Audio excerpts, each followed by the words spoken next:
আসসালামু আলাইকুম আমার প্রিয় আপুরা, শুভ সকাল সবাইকে। কেমন আছো তোমরা? আশা করি সবাই ভালো আছো। আলহামদুলিল্লাহ আমরা অনেক ভালো আছি। আজকে আবারও নতুন একটা ব্লগ ভিডিও নিয়ে চলে আসলাম। আজকে ভিডিওটা সকাল থেকেই শুরু করলাম। ভোর 5টাতেই উঠে পড়েছি, সরি 5টা না 4:30টাতে উঠেছি। তোমাদের ভাইয়া চলে গেল ডিউটিতে, তো ওকে আমি চাটা রান্না করে দিয়ে ও খেয়ে তারপর আর কি নিয়ে তালগুড়িতে দিয়ে আসছি। তালগুড়ি থেকে ওখান থেকে বাস ধরে বাসে চলে যায়।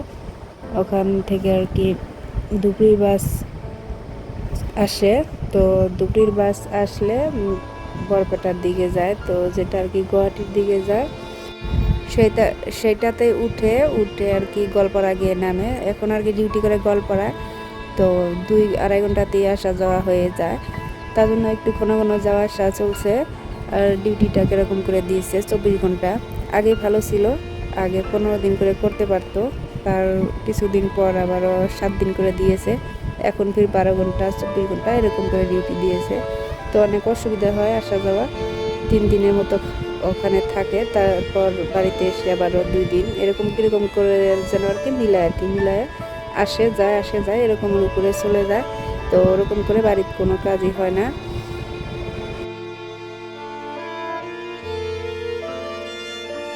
তো আজকে তো পরীক্ষা মেয়ের, তো মেয়ে রেডি হয়ে গেছে।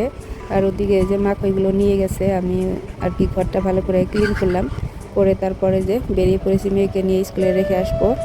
তো বলছিলাম আর কি সব কিছু তুলেছো ব্যাগের ভিতরে, বলছিল হ্যাঁ তুলেছি। তো আমিও আবারও একবার চেক করে নিলাম, ছোটো মানুষ তো বুঝতে পারে না আবার কি রেখে যাবে। 2টা পরীক্ষা আজকে গণিত আছে, তো তোমরা সবাই দোয়া করবা যেন আমার মেয়ের পরীক্ষাটা ভালো হয়।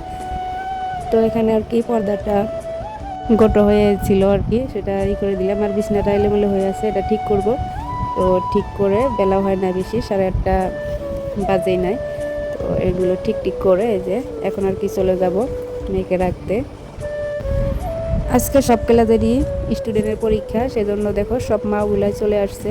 কারণ পরীক্ষার সময় মাগুলা আসলে আর কি সব একটু ভরসা পায় আর কি। কারণ বাচ্চাদের মায়েরাই বেশিরভাগ আর কি কেয়ারিং থাকে।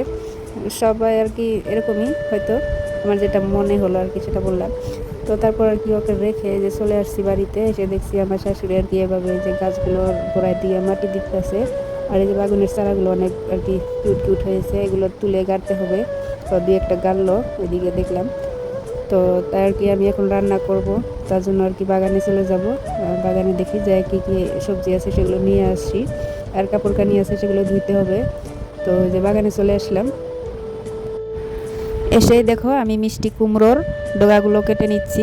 আর কেটে তারপর আমি ঝিঙা আছে সেগুলো পারবো। তো আর কি ভালোই কটা ডগা বের হয়েছে, অনেক দিন ধরে তোলা হয় না, তো আমি এই যে তুলে নিলাম। আর ওই জাংলাতেও আছে, সেগুলো পারতে হবে। কিন্তু আমি তুলবো না, কারণ আমি একলা, মেয়ে তো সেরকম খায় না। তো ওই জন্য আর কি এই জাংলার শাকগুলো আর কি তুলবো না। দুটো আর কি ঝিঙা ফেলে নিলাম, বড় বড় হয়ে গেছে ঝিঙাগুলো, জানি না ঝামা বের হবে নাকি, সবারইতে নিয়ে কুটলে বোঝা যাবে।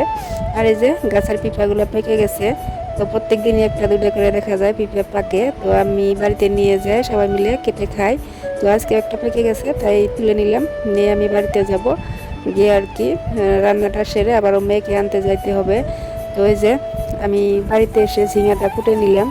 কুটে দেখো অনেকটাই খোসা ফেলে দিতে হয়, তারপর আর কি অল্প একটু করে বের হয়। তো যদিও আমি একটা কুটেছি আর একটা থুয়ে দিলাম, এই বেশি হবে, একলা খাবো। আর এই যে মাটির উনুনে আমি জালটা ধরিয়ে নিলাম, রান্নাটা সারবো। আমি তো ওই যে বলছিলামই গ্যাসে বেশি রান্না করি না, আমি হেসেলে বেশি রান্না করি, ভালো পাই। তো কালকে আর কি হেসেলটা একটু লেপে দিয়েছি, সেটা আর কি আজকে জাল ধরাইছি। তো ঠোনা দিয়ে আমি এভাবেই জাল ধরাই রান্নাটা সারবো।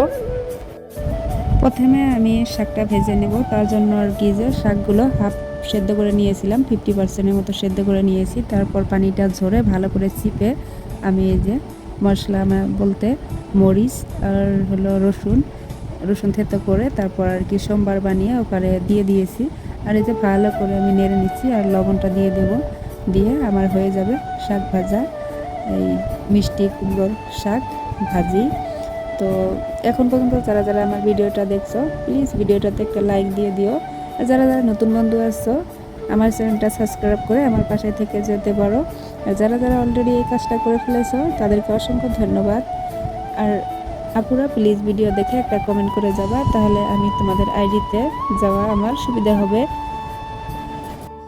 রান্নাবান্না সেরে তারপর আমি মেয়েকে নিয়ে আসছি স্কুল থেকে, তারপর আর কি টিউশনও ছিল পরে, এই যে এখন সন্ধ্যা হয়ে গেছে, পড়তে বসে গেছে। তো আজকের ভিডিও এইটুকুই আপুরা, আবার দেখা হবে কালকে কোনো একটা নতুন ব্লগ ভিডিও নিয়ে।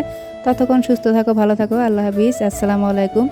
কালকে আবারও পরীক্ষা আছে, তার জন্য আর কি সব কিছু রিভাইজ দেওয়াচ্ছি। ভালো থেকো সবাই।